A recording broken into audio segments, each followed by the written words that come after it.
Əziz Cəllabadlılar və əsasən də Göytəpədən bizi izləyən qardaşlar.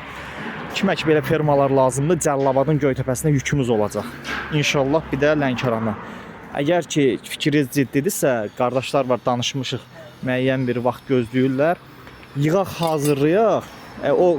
O sifariş olan qardaşa da yol haqqı münasib olsun. Bir var, bir başına misal üçün 230-250 manat yük maşınına pul alsın.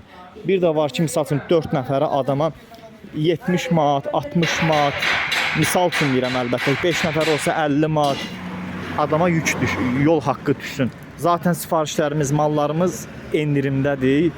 Misal üçün 7 metrəlik 105-95 manat, 6 metrəlik deməli 90 manat yox 80 manatda söhbət 40-40-a qalın profilindən gedir. Bu formada ideal işlənir, yığılır, hazırlanır, göndərir. Cəllabadın Göytəpəsinə və Lənkərandan sifarişimiz var. İnşallah siz də sifariş versəz 3-4 nəfər, 5 nəfər birləşib yol haqqı da 50 manat, 60 manat düşəcək. Kimə əgər ehtiyacsa bəyənin videonu, paylaşın. Maşın da Bəhramtəpə yolu gedəcək. O bölgədə kim varsa Mingəçevirdən Bəhramtəpə yol gedənlər bilir də. O yaxın yolda da düşürdə bilərlər kimin sifarişi olsa. Yazsın, cavablandırım, hər birinizi sifarişini qəbul edin. Sizə də münasib olsun o sifariş olanlara da.